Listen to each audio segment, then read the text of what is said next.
Taiwan president travels to Eswatini for state visit despite China's interference.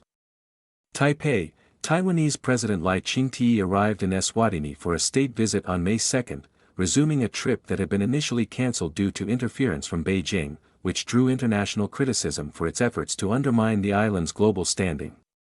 Lai is visiting Eswatini, one of 12 countries that maintain formal diplomatic relations with Taipei, to celebrate the 40th anniversary of King Mswati III's accession to the throne, as well as his 58th birthday. The Republic of China, Taiwan, is a sovereign nation and a Taiwan that belongs to the world, Lai told the king on May 2, in comments provided by Taiwan's presidential office on May 3. The Republic of China is Taiwan's official name. The 23 million people of Taiwan have the right to engage with the world, and no country has the right, nor should any country attempt, to prevent Taiwan from contributing to the world. Initially scheduled for April 22, Lai's trip was cancelled after Taiwan claimed that China had exerted intense pressure on 3 countries, Seychelles, Mauritius, and Madagascar, to revoke overflight permits for the Taiwanese presidential aircraft. China's action drew international criticism, including from the U.S. State Department, the European Union, Paraguay, and St. Kitts and Nevis. The Interparliamentary Alliance on China, a coalition of more than 200 lawmakers worldwide, said in a statement that Lai must be free to engage with partners without interference and, it is not for Beijing to determine the foreign policy of other countries. On Saturday, Lai arrived in the southern African nation on an Eswatini government plane. Neither government announced the trip before Lai's arrival.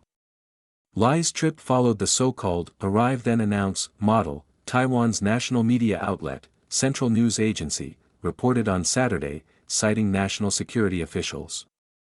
The model is common in high-level diplomacy to minimize the risk arising from potential external interference, the outlet stated. In China, the Foreign Ministry's spokesperson criticized Lai's trip, calling his action undignified, while reiterating that Taiwan is part of China, according to a May 2 statement. The Chinese Communist Party has never ruled Taiwan, but has insisted on regarding the island as a renegade Chinese province.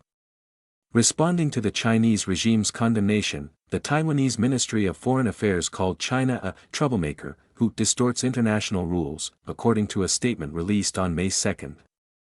Taiwan, as a member of the international community, has the fundamental right to visit its allies in accordance with international rules, and this is a perfectly natural and normal matter, the ministry stated. It is China's unreasonable interference, pressure on vulnerable countries, and destruction of international norms that are causing problems.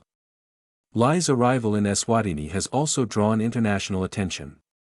Senator Rick Scott, who serves on the Senate Foreign Relations Committee, said he was glad to see Lai touch down safely in Eswatini.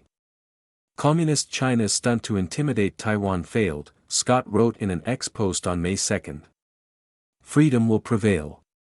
Scott also responded to media reports that some European countries had also denied Taiwan's request for transit stops en route to Eswatini. To the spineless world leaders across Europe and elsewhere who caved to Communist China, the world took note. America won't forget, Scott wrote. Benedict Rogers, founder of British NGO Hong Kong Watch, said he was glad that Lai made the trip to Eswatini despite the CCP's efforts to scupper it, according to his X post on May 2. During their meeting, Lai and Eswatini's king witnessed the signing of a joint communiqué to strengthen collaboration and enhance trade relations between the two sides. Reuters contributed to this report.